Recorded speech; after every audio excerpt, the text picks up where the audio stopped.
की महसूस कर रहे हो अज जेब च पैसे है पर बिजली नहीं है 5 रुपए बिजली तो की मिलनी इत्थे पैसे दे के भी बिजली नहीं मिलनी ਅੱਜ ਤੋਂ ਬਹੁਤ ਸਾਲ ਪਹਿਲਾਂ ਪੰਜਾਬ ਦੇ ਵਿੱਚ ਬਿਜਲੀ ਜਿਹੜੀ ਸੀ ਸਸਤੀ ਸੀ ਸਾਡੇ ਨੇਬਰ ਸਟੇਟਾਂ ਨਾਲੋਂ। ਅੱਜ ਦੀ ਡੇਟ ਦੇ ਵਿੱਚ ਤਾਂ ਇਹ ਹਾਲ ਹੋ ਗਿਆ ਵੀ ਅਸੀਂ ਨਾ ਤਾਂ ਘਰ ਜੋਗੇ ਰਹੇ ਤੇ ਨਾ ਘਾਟ ਜੋਗੇ ਰਹੇ ਹਾਂ। ਸੋ ਗਵਰਨਮੈਂਟ ਸਾਨੂੰ ਇਹ ਦੱਸ ਦੇਵੇ ਵੀ ਤੁਸੀਂ ਇੰਡਸਟਰੀ ਚਲਾਉਣੀ ਆ ਜਾਂ ਨਹੀਂ ਚਲਾਉਣੀ, ਅਸੀਂ ਆਪਣਾ ਤਾਂ ਬੋਰੀ ਬਿਤਰਾ ਚੁੱਕ ਕੇ ਕੋਈ ਹੋਰ ਸਟੇਟਾਂ ਚਲੇ ਜਾਈਏ। ਆ ਸਟੀਲ ਦੀ ਪ੍ਰਾਈਸਾਂ ਐਡੀਆਂ ਇਨਕਰੀਜ਼ ਹੋ ਗਈਆਂ, 35 ਤੋਂ 40% ਸਟੀਲ ਦੀ ਪ੍ਰਾਈਸ ਇਨਕਰੀਜ਼ ਹੋ ਗਈ ਹੈ। ਵੀ ਅਸੀਂ ਇਹ ਹਾਲਾਤਾਂ ਦੇ ਵਿੱਚ ਜੂਝਦੇ ਹੋਏ 4.5 ਸਾਲ ਤੋਂ ਅਸੀਂ ਬਰਦਾਸ਼ਤ ਕਰ ਰਹੇ ਹਾਂ। ਕੈਪਟਨ ਸਰਕਾਰ ਦੇ ਜੋ ਫਰਮਾਨ ਹੈ ਅਸੀਂ ਬਰਦਾਸ਼ਤ ਕਰਦੇ ਹੀ ਜਾ ਰਹੇ ਹਾਂ। ਜਦੋਂ ਟਾਈਮਲੀ ਅਪਰੋਚ ਨਹੀਂ ਕੀਤਾ, ਕਹਿਣ ਦਾ ਮਤਲਬ ਸਾਨੂੰ ਬਿਜਲੀ ਮਿਲ ਸਕਦੀ ਸੀ ਪਰ ਪਲੈਨਿੰਗ ਨਹੀਂ ਕੀਤੀ ਗਈ। ਮਤਲਬ ਜੇ ਗੱਲਬਾਤ ਤੁਹਾਡੇ ਹਿਸਾਬ ਨਾਲ ਕਰੀਏ ਤਾਂ 8 ਦਿਨਾਂ 'ਚ ਸਾਡੇ ਤੇ 6 ਦਿਨ ਕੱਟ ਹੋ ਗਿਆ। ਸੋ ਮੈਂ ਤਾਂ ਕਹਿੰਦਾ ਜੀ ਉਹ ਬਿਊਰੋਕਰੇਟ ਨਾ ਜੀ ਬਿਲਕੁਲ ਹੀ ਉਹ ਉਹਨਾਂ ਦਾ ਫੇਲਰ ਹੈਗਾ ਵਾ। ਮਤਲਬ ਇਹ ਸੋਚੀ ਸਮਝੀ ਸਾਜ਼ਿਸ਼ ਹੈਗੀ ਹੈ ਜਾਣ ਕੇ ਇੰਡਸਟਰੀ ਨੂੰ ਤੰਗ ਕਰਨ ਦੀ। ਤੁਸੀਂ ਇਹ ਕਹਿ ਰਹੇ ਹੋ ਇੰਡਸਟਰੀ ਦਾ ਉਤਪੀੜਨ ਕੀਤਾ ਜਾ ਰਿਹਾ। जन हितैषी देख रहे दर्शकों का स्वागत है जन जन की बात जन हितैषी के साथ। दोस्तों मैं संदीप शर्मा एक बार फिर तुहाडे नाल रूबरू हो रहे हैं तो अज तुसीं देख रहे होंगे असीं खड़े हाँ हनेरे दे विच लुधियाना शहर जिहड़ा कि कहा जाता सी कि रात नूं भी जागदा है, ये शहर कदी सौंदा नहीं है। पर अफसोस की गल ये है पिछले इत्थे जिहड़ी पावर एमरजेंसी लगी हुई है शहर दे विच इस टाइम, उहदे करके शहर दिन दिहाड़े भी सुत्ता होया। तुसीं देख रहे हो ये इंडस्ट्री के हालात है, ये वो इंडस्ट्री के हालात है जिहड़ी इंडस्ट्री शहर का मान हैगी है, जिहदे शहर का ही नहीं बल्कि देश का मान हैगी है, जिथे वो कलपुरजे बनते हैं, वो पार्ट्स बनते हैं जिहड़े खाली देश च नहीं बिकते पूरे वर्ल्ड दे विच जिन्हां दा नाम है।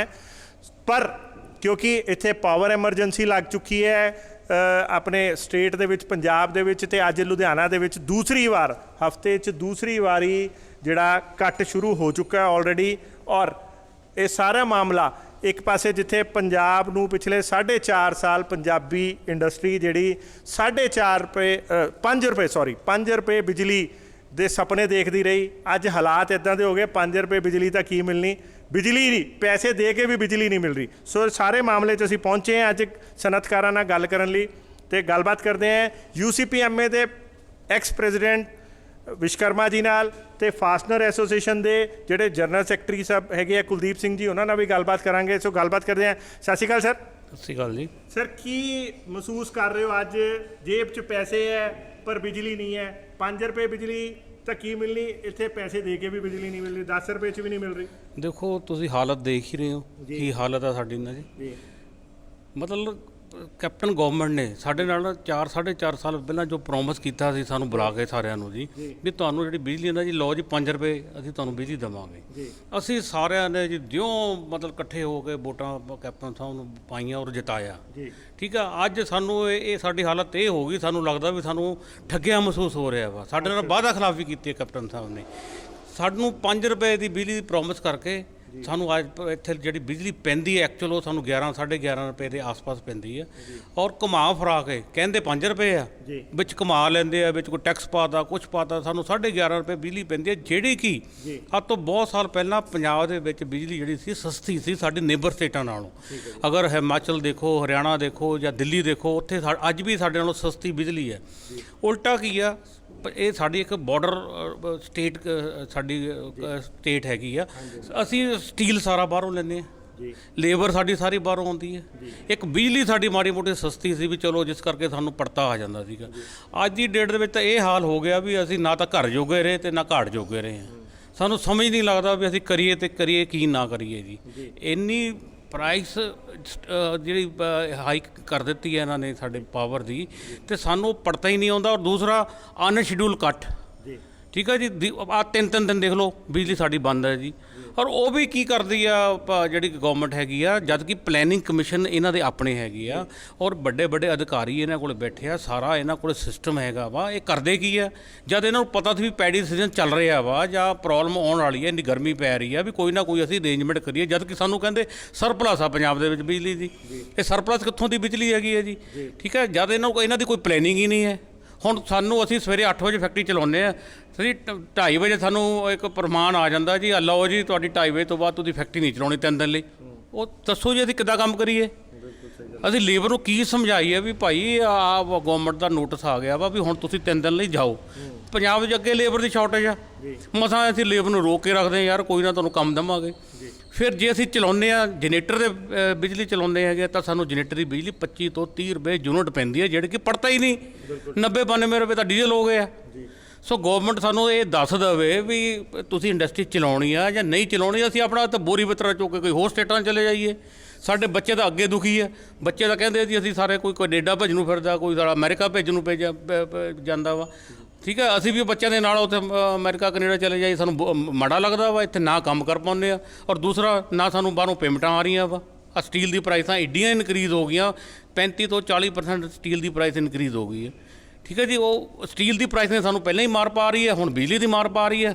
ਤਾਂ 1.5 ਮਹੀਨਾ ਪਹਿਲਾਂ ਅਸੀਂ ਕੋਵਿਡ ਤੋਂ ਜੂਝ ਕੇ ਹਟੇ ਹਾਂ, ਉਦੋਂ ਪਿਛਲੇ ਸਾਲ ਵੀ ਸਾਡੇ ਨਾਲ ਇਦਾਂ ਹੀ ਹੋਇਆ। ਸੋ ਅਸੀਂ 2 ਸਾਲ ਤਾਂ ਸਾਡਾ ਤਾਂ ਜੀ ਬਿਲਕੁਲ ਹੀ ਬੁਰਾ ਹਾਲ ਕਰਤਾ ਐਸੋਸੀਏਸ਼ਨ ਦਾ, ਸਾਡੀ ਜੋ ਇੰਡਸਟਰੀ ਦਾ।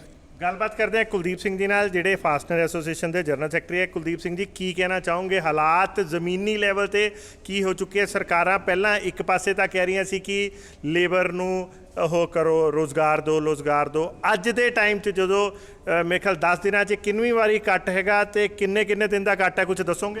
ਭਾਈ ਸਾਹਿਬ, ਇਹਦੇ 'ਚ ਮੈਂ ਸਭ ਤੋਂ ਪਹਿਲਾਂ ਤਾਂ ਚਰਨਜੀਤ ਵਿਸ਼ਕਰਮਾ ਜੀ ਨੇ ਜਿਹੜੀ ਗੱਲ ਕਹੀ ਹੈ ਵੀ ਅਸੀਂ ਇਹ ਹਾਲਾਤਾਂ ਦੇ ਵਿੱਚ ਜੂਝਦੇ ਹੋਏ 4.5 ਸਾਲ ਤੋਂ ਅਸੀਂ ਬਰਦਾਸ਼ਤ ਕਰ ਰਹੇ ਹਾਂ। ਕੈਪਟਨ ਸਰਕਾਰ ਦੇ ਜੋ ਫਰਮਾਨ ਹੈ ਅਸੀਂ ਬਰਦਾਸ਼ਤ ਕਰਦੇ ਹੀ ਜਾ ਰਹੇ ਹਾਂ। ਉਹ ਬਰਦਾਸ਼ਤ ਕਰਨ ਦੇ ਬਾਵਜੂਦ ਵੀ ਜੋ ਸਾਨੂੰ ਹੁਣ ਮਤਲਬ ਜਿੱਥੇ ਅਸੀਂ ਜ਼ਿਆਦਾ ਠੱਗੇ ਗਏ ਹਾਂ, PSPCL ਦੇ ਜਿੰਨੇ ਅਫੀਸਰ ਲੌਬੀ ਹੈ ਉਹ ਸਾਰੀ ਪਤਾ ਨਹੀਂ ਕੀ ਖਾ ਕੇ ਸੁੱਤੀ ਪਈ ਹੈ। ਉਹਨਾਂ ਕੋਲੇ ਟਾਈਮ ਹੀ ਹੈ ਨਹੀਂਗਾ ਕਿ ਕੀ ਪਲੈਨਿੰਗ ਅਸੀਂ ਕਰਨੀ ਹੈ। ਜਦੋਂ ਉਹਨਾਂ ਨੂੰ ਪਤਾ ਹੈ ਪੈਡੀ ਸੀਜ਼ਨ ਆ ਗਿਆ, ਪੈਡੀ ਸੀਜ਼ਨ ਦੇ ਵਿੱਚ ਸਾਡਾ ਕੀ ਇੱਕ ਨਾਰਦਰਨ ਗ੍ਰਿਡ ਬਣਿਆ ਹੋਇਆ ਜੀ, ਜਿਹਦੇ ਨਾਰਦਰਨ ਸਟੇਟ ਜਿੰਨੀਆਂ ਨੇ ਉੱਥੇ ਸਾਂਝੀ ਬਿਜਲੀ ਪੂਲ ਕਰ ਸਕਦੀਆਂ ਨੇ। ਤੇ ਅਸੀਂ ਅਗਰ ਉਹ ਐਡਵਾਂਸ ਟਾਈਮ ਉਹਨੂੰ ਇਨਫੋਰਮੇਸ਼ਨ ਦੇ ਕੇ ਇਹ ਯੂਨਿਟ ਭਾਵੇਂ 2 ਰੁਪਏ ਯੂਨਿਟ ਲੈ ਲੈਂਦੇ, 3 ਰੁਪਏ ਯੂਨਿਟ ਲੈ ਲੈਂਦੇ। ਰਾਜਸਥਾਨ ਕੋਲੇ ਐਟੋਮਿਕ ਪਾਵਰ ਪਲਾਂਟ ਲੱਗਿਆ, ਉਹਦੇ ਕੋਲੇ ਸਰਪਲਸ ਬਿਜਲੀ ਪਈ ਹੈ। ਇਹਨਾਂ ਨੇ ਟਾਈਮਲੀ ਉਹਨੂੰ ਅਪਰੋਚ ਨਹੀਂ ਕੀਤਾ। ਜਦੋਂ ਟਾਈਮਲੀ ਅਪਰੋਚ ਨਹੀਂ ਕੀਤਾ, ਕਹਿਣ ਦਾ ਮਤਲਬ ਸਾਨੂੰ ਬਿਜਲੀ ਮਿਲ ਸਕਦੀ ਸੀ ਪਰ ਪਲੈਨਿੰਗ ਨਹੀਂ ਕੀਤੀ ਗਈ। ਬੜੇ ਆਰਾਮ ਨਾਲ ਮਿਲ ਸਕਦੀ ਜੀ। ਮੈਂ ਕਹਿ ਰਿਹਾ ਜੀ, ਇਹ 7 ਰੁਪਏ ਯੂਨਿਟ ਸਾਨੂੰ ਦੇ ਰਹੇ ਆ, ਸਾਨੂੰ 2 ਰੁਪਏ ਯੂਨਿਟ ਬਿਜਲੀ ਉੱਥੋਂ ਰਾਜਸਥਾਨ ਸਰਕਾਰ ਸਾਨੂੰ ਦੇ ਸਕਦੀ ਸੀਗੀ। ਪਰ ਇਹਨਾਂ ਦੀ ਅਫੀਸਰ ਲੌਬੀ ਸੁੱਤੀ ਰਹੀ, ਉਹਨਾਂ ਨੇ ਕੁਝ ਪਲਾਨ ਨਹੀਂ ਕੀਤਾ। ਪਲੈਨਿੰਗ ਵੀ ਦੇਖੋ ਇੰਨੀ ਘਟੀਆ ਇਹਨਾਂ ਨੇ ਕੀਤੀ। ਇੱਕ ਤਾਂ ਇਹਨਾਂ ਨੇ ਐਡਵਾਂਸ ਉੱਥੇ ਬਿਜਲੀ ਬੁਕਿੰਗ ਨਹੀਂ ਕਰਵਾਈ। ਸੈਕੰਡਲੀ ਇਹਨਾਂ ਨੇ ਕੀ ਕੀਤਾ ਜੀ, ਸਾਨੂੰ ਇੱਕ ਅਨਸਰਟਨ ਅਨਅਨਾਊਂਸਡ ਇੱਕ ਕੱਟ ਦਿੱਤਾ 3 ਦਿਨ ਦਾ। 72 ਘੰਟੇ ਦਾ ਜਦੋਂ ਸਾਨੂੰ ਕੱਟ ਦੇਣਗੇ ਤਾਂ ਇਹਨਾਂ ਨੂੰ ਇਹ ਨਹੀਂ ਪਤਾ। ਪੰਜਾਬ ਸਰਕਾਰ ਨੂੰ ਸਭ ਤੋਂ ਪਹਿਲਾਂ ਇਹ ਸੋਚਣਾ ਚਾਹੀਦਾ ਹੈ ਕਿ ਇਹ ਜਿਹੜਾ ਬਿਜਲੀ ਦਾ ਕੱਟ ਅਸੀਂ ਦੇ ਰਹੇ ਹਾਂ, ਇਹਦੇ ਨਾਲ ਜਿਹੜੀ ਬਿਜਲੀ ਦਾ ਰੈਵਨਿਊ ਤਾਂ ਘਟਣਾ ਹੀ ਘਟਣਾ। ਮੈਂ ਜਿੰਨੀਆਂ ਸਾਡੀਆਂ ਮਾਲ ਵਿਕਣੇ ਸੀਗੇ, ਮਾਲਾਂ ਦੇ ਉੱਤੇ ਜਿਹੜਾ ਸਾਡਾ GST ਸਟੇਟ ਦਾ ਸ਼ੇਅਰ ਇਕੱਠਾ ਹੋਣਾ ਸੀ 9%, ਉਹਦੇ ਵਿੱਚ ਸਰਕਾਰ ਨੂੰ ਕਿੱਡਾ ਵੱਡਾ ਘਾਟਾ ਪੈ ਗਿਆ। ਇਹ ਸਰਕਾਰ ਦੀ ਆਫੀਸਰ ਲੌਬੀ ਨੂੰ ਤਾਂ ਕੁਝ ਘਾਟਾ ਪੈਣਾ ਨਹੀਂ, ਉਹਨਾਂ ਨੇ ਤਨਖਾਹਾਂ ਲੈ ਕੇ ਘਰ ਨੂੰ ਪਹੁੰਚ ਜਾਣਾ ਵਾ।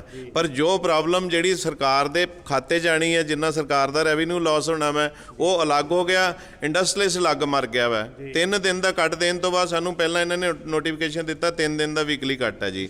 5 ਤਰੀਕ ਨੂੰ ਰਾਤ ਨੂੰ ਇੱਕ ਨੋਟੀਫਿਕੇਸ਼ਨ ਹੋਰ ਕੱਢ ਦੇਗੀ, ਨੈਕਸਟ ਕੱਟ ਫਿਰ 2 ਦਿਨ ਬਾਅਦ ਛੱਡ ਕੇ। ਇਹ ਸੰਡੇ ਨੂੰ 8 ਵਜੇ ਸਵੇਰੇ ਸਾਡਾ, ਮੈਂ ਸੈਂਟਰਲ ਜ਼ੋਨ ਤੋਂ ਗੱਲ ਕਰ ਰਿਹਾ ਵਾਂ, ਉੱਥੇ ਸਾਡਾ ਸੰਡੇ ਨੂੰ ਸਵੇਰੇ 8 ਵਜੇ ਕੱਟ ਸ਼ੁਰੂ ਮਤਲਬ ਬੰਦ ਹੋਇਆ ਵਾ। ਫਰਾਈਡੇ ਦਾ ਲੱਗਾ ਹੋਇਆ। ਨੈਕਸਟ ਕੱਟ ਇਹਨਾਂ ਨੇ ਕਹਿਤਾ ਜੀ ਬੁੱਧਵਾਰ ਸਵੇਰੇ ਫਿਰ 8 ਵਜੇ, ਜਦ ਕਿ ਪਹਿਲਾ ਨੋਟੀਫਿਕੇਸ਼ਨ ਆਂਦਾ ਵੀਕਲੀ ਤੋਂ ਤੁਹਾਡਾ ਕੱਟ ਹੈ, ਵੀਕ ਦੇ ਵਿੱਚ 3 ਕੱਟ ਹੋਣਗੇ। ਜਦ ਕਿ ਸਾਨੂੰ ਹੁਣ ਵੀਕ ਦੇ ਵਿੱਚ 2 ਦਿਨ ਛੱਡ ਕੇ ਫਿਰ ਇਹਨਾਂ ਨੇ ਕੱਟ ਲਾਤਾ। ਮਤਲਬ ਜੇ ਗੱਲਬਾਤ ਤੁਹਾਡੇ ਹਿਸਾਬ ਨਾਲ ਕਰੀਏ ਤਾਂ 8 ਦਿਨਾਂ 'ਚ ਸਾਡੇ ਤੇ 6 ਦਿਨ ਕੱਟ ਹੋ ਗਿਆ। ਮੈਂ ਕਿਹਾ ਜੀ ਸਾਡੇ ਕੋਲੇ ਇਸ ਵੇਲੇ ਜਿਹੜੇ 6 ਦਿਨ ਵੀ ਇਹਦੇ 'ਚ ਕੱਟ ਕੀ, ਸਾਡੇ ਕੱਟ ਦਾ ਕੋਈ ਮਤਲਬ ਨਹੀਂ ਰਹਿ ਜਾਂਦਾ। ਪਲੈਨਿੰਗ ਨਹੀਂ ਹੋ ਪਾਉਂਦੀ ਹੈ ਨਾ ਜੀ। ਸਾਡੇ ਕੰਟੀਨਿਊਸ ਪ੍ਰੋਸੈਸ ਨੇ ਕਿ ਕੋਈ ਪਲਾਂਟ ਅਸੀਂ ਚਲਾਉਣਾ, ਪਹਿਲਾਂ 2 ਦਿਨ ਉਹਨੂੰ ਪ੍ਰੋਸੈਸ ਕਰਕੇ ਤੀਜੇ ਦਿਨ ਤਾਂ ਕਰ ਜਾ ਕੇ ਕੋਈ ਪ੍ਰੋਡਕਸ਼ਨ ਨਿਕਲਦੀ ਹੈ। ਇੱਦਾਂ ਸਾਨੂੰ ਅਨਸਰਟਨਿਟੀ ਦੇ ਕੇ ਸਾਨੂੰ ਬਿਜਲੀ ਸਪਲਾਈ ਕਰਨਗੇ, ਸਾਡਾ ਕੰਮ ਬਿਲਕੁਲ ਨਹੀਂ ਚੱਲਣਾ। ਉਲਟਾ ਅਸੀਂ ਲਾਸ 'ਚ ਜਾ ਰਹੇ ਹਾਂ। ਦੇਖੋ ਸਾਰੀ ਫੈਕਟਰੀ ਸਾਡੀ ਬੰਦ ਪਈ ਹੈ ਜੀ। ਸੋ ਇਹਨੂੰ ਤੁਸੀਂ ਸਰਕਾਰ ਦੀ ਫੇਲੀਅਰ ਮੰਨੋਗੇ ਜਾਂ ਬਿਊਰੋਕਰੇਟ ਦੀ ਸੋਚੀ ਸਮਝੀ ਚਾਲ ਸਮਝੋਗੇ? ਕੀ ਕਹੋਗੇ ਵਿਸ਼ਕਰਮਾ ਜੀ? ਦੇਖੋ, ਜਿਹੜੀ ਪੰਜਾਬ ਗਵਰਨਮੈਂਟ ਆ ਨਾ ਜੀ, ਹੁਣ ਕੈਪਟਨ ਸਾਹਿਬ ਤਾਂ ਕਿਸੇ ਨੂੰ ਮਿਲਦੇ ਹੀ ਨਹੀਂ ਹੈਗੇ। ਇਹ ਬਿਊਰੋਕਰੇਟ ਹੀ ਚਲਾਉਂਦੇ ਆ ਪੰਜਾਬ ਨੂੰ ਦਾ ਜੀ। ਉਹ ਬਿਊਰੋਕਰੇਟ ਸੁੱਤੇ ਪਏ ਆ ਜੀ। ਇਹਨਾਂ ਦਾ ਆਪਣਾ ਪਲੈਨਿੰਗ ਕਮਿਸ਼ਨ ਹੈ ਜੀ, ਸਭ ਕੁਝ ਇਹਨਾਂ ਦਾ ਆਪਣੇ ਹੈਗੇ ਜੀ। ਇਹਨਾਂ ਨੂੰ ਪਤਾ ਵਾ ਵੀ ਗਰਮੀ ਦੇ ਵਿੱਚ ਹਮੇਸ਼ਾ ਪ੍ਰੋਬਲਮ ਆਉਂਦੀ ਹੈ। ਸੋ ਮੈਂ ਤਾਂ ਕਹਿੰਦਾ ਜੀ, ਉਹ ਬਿਊਰੋਕਰੇਟ ਆ ਨਾ ਜੀ, ਬਿਲਕੁਲ ਹੀ ਉਹ ਉਹਨਾਂ ਦਾ ਫੇਲਰ ਹੈਗਾ ਵਾ। ਮਤਲਬ ਇਹ ਸੋਚੀ ਸਮਝੀ ਸਾਜ਼ਿਸ਼ ਹੈਗੀ ਹੈ, ਜਾਣ ਕੇ ਇੰਡਸਟਰੀ ਨੂੰ ਤੰਗ ਕਰਨ ਦੀ। ਤੁਸੀਂ ਇਹ ਕਹਿ ਰਹੇ ਹੋ ਇੰਡਸਟਰੀ ਦਾ ਉਤਪੀੜਨ ਕੀਤਾ ਜਾ ਰਿਹਾ? ਬਿਲਕੁਲ ਜੀ, ਬਿਲਕੁਲ ਇਹ ਪੂਰੀ ਸਾਨੂੰ ਇਦਾਂ ਲੱਗ ਰਿਹਾ ਵਾ ਵੀ ਹੁਣ ਅੱਗੇ ਫੇਰ ਇਲੈਕਸ਼ਨ ਆ ਰਹੀਆਂ ਜੀ। ਅਸੀਂ ਇਹਨਾਂ ਨੂੰ ਪਿਛਲੀ ਵਾਰੀ ਅਸੀਂ ਆਪ 4-4 ਬੰਦਿਆਂ ਨੂੰ ਆਪਣੇ ਕਾਰਾਂ ਤੇ ਬਿਠਾ ਕੇ ਇਹਨਾਂ ਨੂੰ ਵੋਟਾਂ ਪਾਈਆਂ। ਹੁਣ ਦੱਸੋ ਅਸੀਂ ਕੀ ਕਰੀਏ? ਹੁਣ ਅੱਗੇ ਫੇਰ ਇਲੈਕਸ਼ਨ ਆ ਰਹੀ ਹੈ, ਅਸੀਂ ਕਿਹਨੂੰ ਵੋਟ ਪਾਈਏ? ਤਾਂ ਪਰੇਸ਼ਾਨ ਹੋਏ ਬੈਠੇ ਆ ਇੱਥੇ ਪੰਜਾਬ ਤੋਂ ਜੀ। ਤੇ ਗੱਲਬਾਤ ਕਰਾਂਗੇ ਸਰ, ਜਿੱਦਾਂ ਤੁਸੀਂ ਕਿਹਾ ਕਿ ਆਲਰੇਡੀ 2 ਰੁਪਏ ਬਿਜਲੀ ਮਿਲ ਸਕਦੀ ਸੀ, ਰਾਜਸਥਾਨ 'ਚ ਸਰਪਲਸ ਬਿਜਲੀ ਸੀਗੀ। ਅੱਗੇ ਤਾਂ ਸਾਡੇ ਕੋਲ ਮੌਕਾ ਹੁੰਦਾ ਸੀ ਕਿ ਇੰਡਸਟਰੀਲਿਸਟ ਕੋਲ ਕੀ ਉਹ ਓਪਨ ਸੈਸ 'ਚ ਆਪ ਹੀ ਬਿਜਲੀ ਲੈ ਸਕਦਾ ਸੀ। ਕਿਉਂ ਤੁਸੀਂ ਉੱਦਾਂ ਦੇ ਜਿਹੜੇ ਵਿਕਲਪ ਸੀਗੇ ਉਹ ਕਿਉਂ ਨਹੀਂ ਐਕਸਪਲੋਰ ਕੀਤੇ? ਮੈਂ ਕਹਿ ਰਿਹਾ ਜੀ, ਸਾਨੂੰ ਇੰਡਸਟਰੀਲਿਸਟ ਨੂੰ ਸਾਨੂੰ ਕੁਝ ਨਹੀਂ ਚਾਹੀਦਾ ਸੀਗਾ। ਇਹਨਾਂ ਦੀ ਜਿਹੜੀ ਆਫੀਸਰ ਲੌਬੀ ਹੈ ਕਿਉਂ ਸੁੱਤੀ ਪਈ ਹੈ? ਸਰਕਾਰ ਕਿਉਂ ਸੁੱਤੀ ਪਈ ਹੈ? ਇਲੈਕਟ੍ਰਿਸਿਟੀ ਦਾ ਮਿਨਿਸਟਰ ਕੀ ਕਰ ਰਿਹਾ ਵਾ? ਚੇਅਰਮੈਨ ਸਾਹਿਬ ਕੀ ਕਰ ਰਹੇ ਨੇ? ਉਹਨਾਂ ਨੂੰ ਪਤਾ ਨਹੀਂ ਵੀ ਕਿੰਨੀ ਸਾਡੀ ਡਿਮਾਂਡ ਹੋਣੀ। ਉਹਨਾਂ ਕੋਲ ਸਾਰੇ ਡਾਟੇ ਨੇ ਔਰ ਕਈਆਂ ਸਾਲਾਂ ਦੇ ਡਾਟੇ ਨੇ, ਉਹ ਲੈ ਕੇ ਫਿਰ ਰਹੇ ਨੇ। ਉਹ ਸਭ ਸਾਡੇ ਤੋਂ ਜ਼ਿਆਦਾ ਜਾਣਦੇ ਨੇ, ਉਹਨਾਂ ਨੂੰ ਪਤਾ ਹੋਣਾ ਚਾਹੀਦਾ ਸੀਗਾ। ਇਹ ਸਾਰੀ ਪਲੈਨਿੰਗ ਉਹਨਾਂ ਨੂੰ ਕਰਨੀ ਚਾਹੀਦੀ ਸੀ, ਜਿਹਦਾ ਕਿ ਖਮਿਆਜ਼ਾ ਅਸੀਂ ਭੁਗਤ ਰਹੇ ਹਾਂ। ਉਹ ਆਪਣੇ ਏਸੀ 'ਚ ਬੈਠੇ ਹੋਏ ਨੇ। ਸਰ ਇੱਕ ਗੱਲਬਾਤ ਕਰਨਾ ਚਾਹਾਂਗਾ, ਤੁਸੀਂ ਦੋਨੋਂ ਵਰਲਡ ਕਲਾਸ ਲੈਵਲ ਤੇ ਆਪਣੇ ਆਪਣੇ ਯੂਨਿਟ ਚਲਾਉਂਦੇ ਹੋ ਔਰ ਉਹਦੇ ਵਿੱਚ ਇਹੋ ਜਿਹੇ ਪ੍ਰੋਡਕਟ ਵੀ ਬਣਾਉਂਦੇ ਹੋ ਜਿਹੜੇ ਐਕਸਪੋਰਟ ਵੀ ਕੀਤੇ ਜਾਂਦੇ ਆ। ਸੋ ਇਸ ਟਾਈਮ ਤੇ ਇਹੋ ਜਿਹੇ ਹਾਲਾਤਾਂ 'ਚ ਤੁਹਾਨੂੰ ਆਪਣੀ ਐਕਸਪੋਰਟ ਦੇ ਆਰਡਰ ਕਿੱਦਾਂ ਪੂਰੇ ਕੀਤੇ ਜਾਣਗੇ? ਕਿੱਦਾਂ ਲੋਕਾਂ ਨੂੰ ਜਵਾਬ ਦਿਓਗੇ? ਕਹਿੰਦੇ ਸੀ ਕੋਵਿਡ ਦੇ ਵਿੱਚ ਸਾਨੂੰ ਇੱਕ ਮੌਕਾ ਮਿਲਿਆ ਸੀ ਆਪਣੇ ਆਪ ਨੂੰ ਸਾਬਤ ਕਰਨ ਦਾ ਜਾਂ ਆਪਣਾ ਬਿਜ਼ਨਸ ਵਧਾਉਣ ਦਾ। ਇਹੋ ਜਿਹੀ ਸਿਚੁਏਸ਼ਨ 'ਚ ਉਹ ਸਾਰੀ ਸਿਚੁਏਸ਼ਨ ਕੀ ਹੋਏਗੀ? ਦੇਖੋ ਜੀ, ਜਿਹੜਾ ਲਾਸਟ ਕੋਵਿਡ ਸੀ, ਕੋਵਿਡ 1, ਉਹਦੇ ਵਿੱਚ ਜਦੋਂ ਖੁੱਲ੍ਹਿਆ ਤਾਂ ਸਾਰਾ ਕੁਝ ਬੰਦ ਸੀ, ਸਾਨੂੰ ਕੋਈ ਐਡਾ ਪ੍ਰੋਬਲਮ ਨਹੀਂ ਹੋਈ। ਉਸ ਤੋਂ ਬਾਅਦ ਬਾਈਸਾਈਕਲ ਇੰਡਸਟਰੀ ਥੋੜ੍ਹੀ ਜਿਹੀ ਵਧੀਆ ਚੱਲੀ ਕਿਉਂਕਿ ਲੋਕੀ ਥੋੜ੍ਹੇ ਹੈਲਥ ਕੌਨਸ਼ੀਅਸ ਹੋ ਗਏ, ਸਾਈਕਲ ਚਲਾਉਣ ਲੱਗ ਗਏ। ਸਾਨੂੰ ਵਧੀਆ ਕੰਮ ਮਿਲਿਆ ਪਿਛਲੇ ਸਾਲ। ਆਹ ਸਾਲ ਫਿਰ ਕੋਵਿਡ 2 ਆ ਗਏ, ਉਹਦੇ ਕਰਕੇ ਹੁਣ ਉਸ ਤੋਂ ਬਾਅਦ ਅਸੀਂ ਫੈਕਟਰੀਆਂ ਚਲਾਉਣੇ ਸੀ, ਸਾਡੇ ਕੋਲ ਕੋਈ ਆਰਡਰ ਹੀ ਨਹੀਂ ਹੈ ਜੀ। ਆਰਡਰ ਇਸ ਕਰਕੇ ਨਹੀਂ ਹੈ, ਸਟੀਲ ਦੀ ਪ੍ਰਾਈਸ ਵੀ ਬਹੁਤ ਜ਼ਿਆਦਾ ਹਾਈਕ ਹੋ ਗਈ ਹੈ ਸਾਡੇ ਇੱਥੇ ਜੀ। ਮਤਲਬ ਜਦ ਕਿ ਪੰਜਾਬ ਦੇ ਵਿੱਚ ਅਸੀਂ ਸਾਰੀ ਚੀਜ਼ ਇੱਥੇ ਬਾਹਰੋਂ ਲੈ ਕੇ ਆਉਂਦੇ ਹਾਂ ਬਣਾ ਕੇ। 95% ਬਾਈਸਾਈਕਲ ਪਾਰਟ ਫਿਰ ਦੂਸਰੇ ਸਟੇਟਾਂ 'ਚ ਵੇਚਦੇ। ਪੰਜਾਬ ਵਿੱਚ ਤਾਂ ਸਾਈਕਲ ਦੀ ਨਹੀਂ ਕੋਈ ਕੰਜੰਪਸ਼ਨ ਨਹੀਂ ਹੈ। ਰॉ ਮਟੀਰੀਅਲ ਖਰੀਦਦੇ ਆ, ਫਿਰ ਫਿਨਿਸ਼ ਗੁੱਡ ਵੀ ਬਾਹਰ ਵੇਚਦੇ ਆ। ਆਲਰੇਡੀ ਇੱਕ ਅਸੀਂ ਜਿਹੜਾ ਜੀਓਗ੍ਰਾਫੀਕਲ ਇੱਕ ਖਮਿਆਜਾ ਭੁਗਤ ਰਹੇ ਆ, ਹੁਣ ਸਾਨੂੰ ਇੱਕ ਹੋਰ ਮਾਰ ਪੈ ਰਹੀ ਹੈ। ਬਿਲਕੁਲ, ਪਹਿਲਾਂ ਸਾਨੂੰ ਫਰੇਟ ਸਬਸਿਡੀ ਸੀਗੀ, ਫਰੇਟ ਇਕੁਅਲਾਈਜੇਸ਼ਨ ਸੀ ਸਾਰੀ ਇੰਡੀਆ ਦੇ ਵਿੱਚ, ਠੀਕ ਹੈ। ਉਹ ਫਰੇਟ ਇਕੁਅਲਾਈਜੇਸ਼ਨ ਵੀ ਨਹੀਂ ਹੈ ਹੁਣ। ਅਸੀਂ ਸਟੀਲ ਬਾਹਰੋਂ ਲੈਂਦੇ ਆ, ਇੱਥੋਂ ਬਣਾਉਂਦੇ ਆ, ਲੇਬਰ ਵੀ ਬਾਹਰੋਂ ਲੈਂਦੇ ਆ, ਇੱਥੇ ਬਣਾਉਂਦੇ ਆ, ਫਿਰ ਸਾਰੇ ਬਾਹਰ ਵੇਚਦੇ ਆ ਜੀ, ਫਿਰ ਬਾਹਰੋਂ ਪੇਮੈਂਟਾਂ ਕਲੈਕਟ ਕਰਦੇ ਆ। ਸੋ ਪੰਜਾਬ ਦੇ ਵਿੱਚ ਤਾਂ ਕੰਮ ਕਰਦਾ ਇਸ ਟਾਈਮ ਮਾਹੌਲ ਰਿਹਾ ਨਹੀਂ ਹੈ। ਸਾਨੂੰ ਤਾਂ ਮਤਲਬ ਇੱਦਾਂ ਲੱਗਦਾ ਵੀ ਅਸੀਂ ਕਰੀਏ ਤੇ ਅੱਗੇ ਕੀ ਕਰੀਏ, ਸਾਨੂੰ ਕੋਈ ਸਮਝ ਨਹੀਂ ਲੱਗ ਰਹੀ ਹੈ। ਕੀ ਕਹੋਗੇ ਕੁਲਦੀਪ ਜੀ? ਦੇਖੋ ਸਰ, ਸਾਡਾ ਤਾਂ ਜੋ ਅੱਜ ਦੀ ਪੋਜੀਸ਼ਨ ਇਹ ਹੋਈ ਪਈ ਹੈ, ਜਦੋਂ ਪਿਛਲਾ ਕੋਵਿਡ ਆਇਆ ਕੁਝ ਸੈਂਟੀਮੈਂਟ ਬਣੇ ਸੀ ਵਰਲਡ ਲੈਵਲ ਦੇ ਉੱਤੇ। ਬਹੁਤ ਸਾਰੇ ਕੰਟਰੀਜ਼ ਨੇ ਸਾਡੇ ਵੱਲ ਡਿਵਰਟ ਕੀਤਾ ਸੀ ਵੀ ਇੰਡੀਆ ਇੱਕ ਅੱਛਾ ਕੰਟਰੀ, ਉਹਦੇ ਵੱਲ ਡਿਵਰਟ ਕਰੋ। ਕੁਝ ਆਰਡਰ ਸਾਨੂੰ ਆਏ ਸੀਗੇ ਤੇ ਸਾਡੀ ਇਕਨੋਮੀ ਵੀ ਵਧੀਆ ਹੋ ਗਈ, ਸਾਨੂੰ ਵੀ ਮੌਕਾ ਮਿਲ ਗਿਆ ਗਰੋ ਕਰਨ ਦਾ। ਅਸੀਂ ਬਹੁਤ ਅੱਛੀ ਐਕਸਪੈਂਸ਼ਨ ਵੀ ਕੀਤੀ, ਸਾਡੇ ਕੰਮ ਵੀ ਚੱਲ ਪਏ ਸੀਗੇ। ਪਰ ਜਦੋਂ ਹੁਣ ਇਹੋ ਜਿਹਾ ਕੰਮ ਹੋ ਗਿਆ, ਉਹ ਜਿਹੜਾ ਸਾਡਾ ਮਾੜਾ ਮੋਟਾ ਵਿਸ਼ਵਾਸ ਬਣਿਆ ਸੀਗਾ, ਨਾ ਤਾਂ ਅਸੀਂ ਆਰਡਰ ਦੀ ਡੇਟ ਵਧਾ ਪਾ ਰਹੇ ਹਾਂ, ਸਾਡੀਆਂ ਐਲਸੀਆਂ ਜਿਹੜੀਆਂ ਉਹ ਬ੍ਰੇਕ ਹੋ ਰਹੀਆਂ, ਕਿਤੇ ਸਾਡੀ ਐਕਸਟੈਂਸ਼ਨ ਨਹੀਂ ਹੋ ਰਹੀ ਉਹਨਾਂ ਦੀ ਡੇਟਾਂ ਦੀ। ਸਾਨੂੰ ਬਹੁਤ ਵੱਡੇ ਹੈਵੀ ਡਿਊਟੀ ਫਾਈਨ ਵੀ ਦੇਣੇ ਪੈਣੇ ਆ। ਡਿਲੇ ਹੁੰਦੇ ਮਾਲ, ਤੁਹਾਨੂੰ ਪਤਾ ਐਕਸਪੋਰਟ ਦੀਆਂ ਕਮਿਟਮੈਂਟਸ ਕੀ ਹੁੰਦੀਆਂ ਨੇ, ਜੇ ਮਾਲ 2 ਦਿਨ ਵੀ ਡਿਲੇ ਹੋ ਗਿਆ ਸ਼ਿਪਮੈਂਟ ਹੋਣੀ ਨਹੀਂ। ਹੁਣ ਸਾਨੂੰ ਪਤਾ ਨਹੀਂ ਕਿੰਨਾ ਕੁ ਲਾਸਿਸ ਹੋਣੇ ਆ, ਗॉड ਨੋਜ਼। ਸਰ ਇੱਕ ਆਖਰੀ ਕੁਐਸਚਨ ਹੁਣ ਯੂਥ ਨੂੰ ਪੁੱਛਾਂਗੇ। ਪੰਜਾਬ ਦਾ ਉਹ ਯੂਥ, ਜਿੱਦਾਂ ਕਿ ਵਿਸ਼ਕਰਮਾ ਜੀ ਨੇ ਕਿਹਾ ਕਿ ਸਾਡੇ ਜਿਹੜੇ ਬੱਚੇ ਹੈ, ਯੂਥ ਹੈ, ਉਹ ਬਾਹਰ ਭੱਜਣ ਨੂੰ ਫਿਰ ਰਹੇ ਆ ਇੱਥੇ ਦੇ ਹਾਲਾਤਾਂ ਨੂੰ ਦੇਖ ਕੇ ਕਿ ਕੀ ਸਰਕਮਸਟੈਂਸਿਸ ਹੈ। ਇੱਕ ਯੂਥ ਨੂੰ ਵੀ ਪੁੱਛਦੇ ਆ ਉਹ ਕੀ ਦੇਖਦੇ ਆ, ਕੀ ਸੋਚਦੇ ਆ, ਜਿਹੜਾ ਅੱਜ ਦੇ ਹਾਲਾਤਾਂ ਨੂੰ ਲੈ ਕੇ ਪੰਜਾਬ ਦੇ ਭਵਿੱਖ ਬਾਰੇ ਜਾਂ ਆਪਣੇ ਭਵਿੱਖ ਬਾਰੇ ਕੀ ਸੋਚਦੇ ਆ? ਸਰ ਪ੍ਰੀਵੇਲਿੰਗ ਕੰਡੀਸ਼ਨਸ ਦੇਖ ਕੇ ਤਾਂ ਕੋਈ ਵੀ ਨਹੀਂ ਰਹਿਣਾ ਚਾਹੂਗਾ ਯੂਥ ਦਾ ਜੀ। ਪਰ ਮੈਂ ਇਹੀ ਰਿਕੁਐਸਟ ਕਰੂੰਗਾ ਵੀ ਇੰਡੀਆ 'ਚ ਸਭ ਕੁਝ ਅਵੇਲੇਬਲ ਹੈ ਜੀ, ਰॉ ਮਟੀਰੀਅਲ ਹੈ, ਨੈਚੁਰਲ ਰਿਸੋਰਸਿਸ ਹੈ, ਇੰਡਸਟਰੀ ਹੈ। ਬਟ ਜੇ ਸਰਕਾਰ ਹੀ ਨਹੀਂ ਸਾਥ ਦਊਗੀ ਤੇ ਫਿਰ ਯੂਥ ਬਾਹਰ ਹੀ ਜਾਊਗਾ ਜੀ।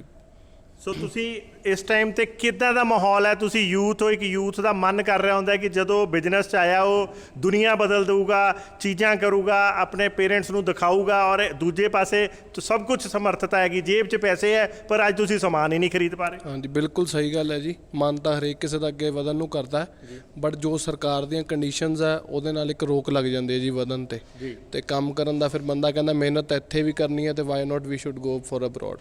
ਠੀਕ ਹੈ, ਤਾਂ ਸਰਕਾਰ ਨੂੰ ਕੀ ਕਹਿਣਾ ਚਾਹੋਗੇ ਤੁਸੀਂ? ਇਹੀ ਕਹਿਣਾ ਚਾਹਾਂਗੇ ਜੀ ਵੀ ਹੈਲਪ ਕਰਨ ਯੂਥ ਦੇ ਅੱਗੇ ਵਧਣ ਨੂੰ, ਪੰਜਾਬ ਦੀ ਇੰਡਸਟਰੀ ਨੂੰ ਹੈਲਪ ਕਰਨ। Thank you. ਠੀਕ ਹੈ। ਤੇ ਦੋਸਤੋ, ਇਹ ਇੱਕ ਵਾਰੀ ਫੇਰ ਦਿਖਾ ਰਹੇ ਹਾਂ, ਇਹ ਯੂਨਿਟ ਹੈ, ਇਹ ਵਿਸ਼ਕਰਮਾ ਇੰਡਸਟਰੀਜ਼ ਦਾ ਉਹ ਯੂਨਿਟ ਹੈ ਜਿਹੜਾ ਲੁਧਿਆਣੇ 'ਚ ਹੀ ਨਹੀਂ ਬਲਕਿ ਪੂਰੇ ਵਰਲਡ ਦੇ ਵਿੱਚ ਇਹਦੀ ਪਹਿਚਾਨ ਹੈ। ਔਰ ਇੱਥੇ ਬਣਿਆ ਕਲਪੁਰਜਾ ਨਟ ਬੋਲਟ ਜਾਂ ਪਾਰਟਸ, ਸਾਈਕਲ ਦੇ ਪਾਰਟਸ ਪੂਰੇ ਵਰਲਡ ਦੇ ਵਿੱਚ ਆਪਣੇ ਕੁਆਲਿਟੀ ਲਈ ਜਾਣੇ ਜਾਂਦੇ, ਐਕਸਪੋਰਟ ਹੁੰਦੀ ਹੈ ਇਸ ਯੂਨਿਟ ਤੋਂ। ਪਰ ਹਾਲਾਤ ਇੱਦਾਂ ਦੇ ਆ ਚੁੱਕੇ ਹੈ ਕਿ ਤੁਸੀਂ ਦੇਖ ਸਕਦੇ ਹੋ, ਹਾਲਾਤ ਇੱਦਾਂ ਦੇ ਆ ਚੁੱਕੇ ਹੈ ਕਿ 8 ਦਿਨਾਂ 'ਚ 6-6 ਦਿਨ ਕੱਟ ਝੇਲ ਰਹੀ ਹੈ ਇੰਡਸਟਰੀ। ਅੱਜ ਕੈਪਟਨ ਸਰਕਾਰ ਨੂੰ ਬਾਰ-ਬਾਰ ਚੀਖ ਕੇ ਇਹ ਕਹਿੰਦੀ ਨਜ਼ਰ ਆ ਰਹੀ ਹੈ, ਕੈਪਟਨ ਸਾਹਿਬ 5 ਰੁਪਏ ਬਿਜਲੀ ਤਾਂ ਛੱਡੋ, 10-11 ਰੁਪਏ 'ਚ ਬਿਜਲੀ ਹੀ ਦੇ ਦਿਓ। ਸੋ ਇਹ ਸੀ ਸਾਡੀ ਅੱਜ ਦੀ ਰਿਪੋਰਟ। ਉਮੀਦ ਕਰਦੇ ਹਾਂ ਕਿ ਕੈਪਟਨ ਸਾਹਿਬ ਜਿਹੜੇ ਹੈਗੇ ਆ ਅਗਲੇ, ਕਿਉਂਕਿ ਚੁਣਾਵ ਵੀ ਸਿਰ 'ਤੇ ਹੈਗੇ ਆ, ਆਪਣੀ ਇਸ ਇੰਡਸਟਰੀ ਨੂੰ ਚਾਹੇ ਉਹ ਨਾ ਮਿਲਣ, ਇੰਡਸਟਰੀ ਅੱਜ ਚੀਖ ਕੇ ਕਹਿ ਰਹੀ ਹੈ ਕਿ ਚਾਹੇ ਸਾਨੂੰ ਮਿਲੋ ਨਾ, ਪਰ ਸਾਨੂੰ ਸਾਡੀ ਜਿਹੜੀ ਬਿਜਲੀ ਤਾਂ ਦੇ ਦਿਓ ਤਾਂ ਕਿ ਅਸੀਂ ਆਪਣੇ ਯੂਨਿਟ ਚਲਾ ਸਕੀਏ, ਸਾਡੇ ਬੱਚੇ ਬਾਹਰ ਜਾਣ ਲਈ ਸਾਨੂੰ ਮਜਬੂਰ ਨਾ ਕਰਨ, ਸਾਨੂੰ ਛੱਡ ਕੇ ਕਿਤੇ ਬਾਹਰ ਨਾ ਚਲੇ ਜਾਣ। ਸੋ ਇਹੋ ਜਿਹੀਆਂ ਦੁਹਾਈਆਂ ਦਿੱਤੀਆਂ ਜਾ ਰਹੀਆਂ ਕੈਪਟਨ ਸਰਕਾਰ ਨੂੰ। ਇਹ ਸੀ ਸਾਡੀ ਅੱਜ ਦੀ ਰਿਪੋਰਟ। ਦੇਖਦੇ ਰਹੋ, ਬਨੇ ਰਹੋ ਜਨ ਹਿਤੈਸ਼ੀ। ਧੰਨਵਾਦ।